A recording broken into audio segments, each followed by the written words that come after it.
Okay, so we got some classic Domination gameplay on Detroit. Now, I know I've been uploading a couple of classic gameplays here on this channel at the moment, but there's a couple of reasons for that. Number one is because this one actually was an invite from my good friend James, who sort of sent me a message and said, hey, jump in, and I did. And you'll actually notice in the very first part of the video I sort of go my usual route, which is through that underground sort of car park type thingy, you know, the glitchy one where you walk through and you lag totally unnecessarily. And you know, I think I kill a guy and I sort of get to that great big sort of door, you know, that electric door, that big garage door type thing, and I go to jump over it and it's like, oh, I just jump against it. Why can't I jump this? And then suddenly realise I'm playing classic and I should have read the actual screen before I decided to make a move like that. But yeah, that's one of the reasons I'm playing it. The other reason I'm playing it is because I actually do prefer the classic gameplay at the moment, and I know a lot of people have sort of picked up on that and said, like, why don't you just get used to the boost jump? You need to get used to it. Once you get used to it, you'll enjoy it. The fact of the matter is, I've tried it and I don't like it. It's as simple as that. You know, if I don't like something, I won't stick at it. I did exactly the same thing with Titanfall. It just wasn't really my thing. It's, you know, Halo. I loved Halo, but the jumping aspect of it, especially when you're playing multiplayer, got quite tedious after a while. And I know that Halo's hit markers were like insane.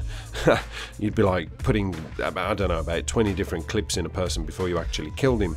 With this, it's pretty much similar. I just don't enjoy it. I don't like jumping that high. I'm a typical textbook first-person shooter, traditional kind of guy. I'm old-fashioned, and that is it. There's nothing really going to change that.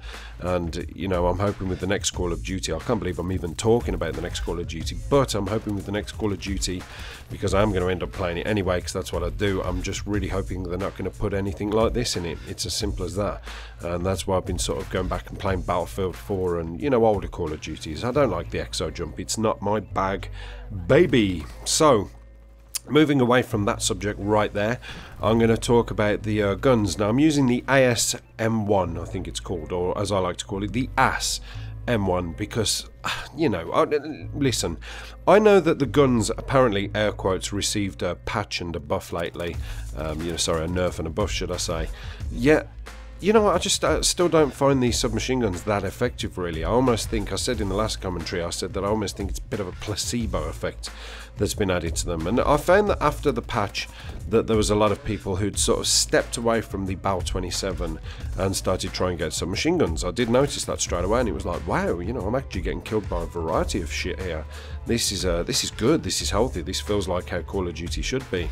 But like myself, I think a lot of people found that actually these guns aren't that good, and it was more kind of rumour, hearsay and whispers that people had said, oh, don't use the BAL now, it's not very good, they've had a patch. So it's like, okay, forget it, I'll try this isn't very good. And then people start noticing eventually that they're dying by the BAL 27 a lot, and then eventually people just turn into like bar black sheep like me and say, hey, you know, I'm going to put the BAL back on because it seemed to do a job, and it still seems to do a job. I don't really think they've taken anything away from it. That's just my own personal opinion. I think it's still very stable. I still think it's still very damaging, and if you have that, I think the last one is Obsidian Steed or something like that, which is the power +3 type one that you get in your packages. It's a damaging weapon, you know. It almost still can't be beaten even after the patch, and I'm finding that just the AS-M1, you know, I put rapid fire on it last night. I tried Advanced Warfare for about 5 minutes last night before I turned it off in my usual frustrations and put something else on. But I do keep trying it. I keep going back and thinking, maybe, you know, maybe that was a bad day, maybe that was a bad gun, maybe there's been another patch. Who knows? And I put the AS-M1 on, and I put some rapid fire on it because I've been using it that much. I've now got the rapid fire attachment, and it still weren't that good. You know, it was a little bit better at close range, but you know, you get into a dogfight type of thing, which means you're obviously up in the air, you're aerial, and you're both just firing as much as you can into each other, hoping that something will connect.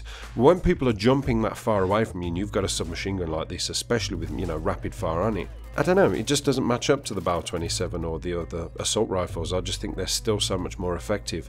And it kind of got me to thinking, oh, I think, do they actually do anything with these guns in these patches and nerfs? You know, particularly Sledgehammer, they haven't got a very good reputation for sorting shit out. In my opinion anyway, when it comes to patches and nerfs. I mean, let's have a little think back to Modern Warfare 3. Now, two guns that spring to mind in that game. Number one is the Type 95 and number two is the M16. Now, apparently the Type 95 received a massive nerf.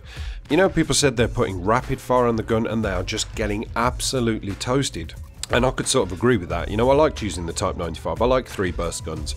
I like the old-fashioned 3-burst guns. I haven't really been, I don't know, I haven't been into many of these recent 3-burst guns, such as the MSBS, I think it was, from Call of Duty Ghost. Not really my thing, and obviously there's a couple of 3-4-burst guns in this that just haven't really done it for me.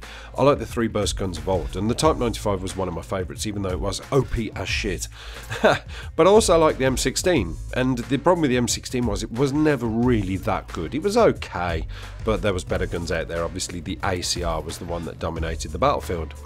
Now, the Type 95 received a massive patch, apparently, and the M16 received a massive buff, apparently. And as far as I'm concerned, it still didn't really do much because, you know, whenever I put the Type 95 on, I could dominate a game with that gun. I could take people down with one hit very, very easily, whereas with the M16, I still felt like I was getting a lot of hit markers with it, and generally it was a 2-hit kill. And if you got somebody with a 1 hit, it was because you got a headshot, so you were quite lucky in that respect. I suppose when I do think about a couple of nerfs, I can think about the Akimbo FMG9s, although they were still quite ridiculous, and they did take them down just a little bit, but not too much. I think more of the reason why people stopped using the Akimbo FMG9s, which, you know, the snipers still tended to use them very, very frequently. If they missed their close range 1-hit quick scopes, they would switch instantly over to them and fry the bloody life out of you. Whereas a lot of people stepped away from them and put on the MP9 with the suppressor. That was more the favoured gun. That was my favourite gun anyway. But I still think the FMG9s would outgun me in most close range situations. That was just the fact. And, you know, it almost seems like these sort of like patches and nerfs, they don't do anything, you know. I think they do some things to the game. You know, obviously there was a massive patch with this, but it's almost like they put these things in there and they don't change them. That's just my own personal opinion. And when I think back to like older Call of Duties, they used to really patch the bugger out of these, you know, certain guns that were classed as overpowered. I can think of the Akimbo G18s from Modern Warfare 2. You know, them versus the Akimbo FMG9s was like a, you know, Stan Laurel versus Muhammad Ali in a boxing ring. There was absolutely no competition. They were insane. But they gave them a massive nerf, and they actually added a load of recoil on them and took some of the damage down. Now, yeah, you could put steady aim on and still make them a sort of, you know, a decent bit of equipment to put on, I suppose, but there was still better stuff out there as far as I'm concerned. The UMP-45 would still beat them in most gunfights, pretty much all the gunfights anyway. But the biggest one that received the biggest nerf, and it upsets me because it was, as you guys know, my most favourite gun in any Call of Duty, was the Akimbo Model 1887s. I mean, those were, oh man, they were just so ridiculous. Even me, for the fact that they were my favourite gun, they were just wrong. Some things are right, some things are okay. They were just wrong on every single level. And you know, the nerf that they got was substantial. They took down the range like 3/4 of the way. So actually, when you check the gun stats, you would think, bloody hell, these have got some range on them, and it was actually nothing like that. The Rangers, the Akimbo Rangers, were almost as effective in their range, and they were classed as the least range shotgun that there was. And not only that, they actually reduced some of the damage. So in my opinion, they were still a fun gun to use, but they just never had that effectiveness about them. I always remember one of the gameplays I posted quite some time ago was, I think it was a team deathmatch, and I always wanted to get a nuke with the Akimbo 1887s. Obviously your kill streaks assist you, but just getting to that 7 kills and getting the Harrier was a bloody grind, especially when you're coming up against people with the UMP-45 and the ACR and quick scopers and all the rest of it. And I was 1 kill off, I was 1 bloody kill off, and there was a quick scoper in front of me, and he wasn't even that far in front of me, you know, and I took this shot at him, two shots with the Akimbo Model 1887s, both barrels, and I never even got a hit marker, and he was like so close I could bloody touch him. So that was a massive nerf, and there was some guns that did receive massive nerfs, and it was kind of recognisable, whereas now it just, I don't know, with these it doesn't feel like they've done much. All the guns I seem to use here, like the MP11, I think it is the submachine gun, it's pants. It's still pants as far as I'm concerned, and the ASM1 is still pants as far as I'm concerned as well. They're still, the assault rifles still seem to do their job against them. So yeah, just my own personal opinion. What are you finding? Are you finding that the submachine guns are more effective for you, or have you just trotted back to the Bal 27 because it does exactly what it says on the tin? It rapes, it pillages, and it takes your homes. So yeah, that's the gameplay, guys. Hope you enjoyed that. A bit of a struggle, but hey, that's what it's all about. I actually enjoyed this gameplay. James messaged me after and he said, "This game is AIDS."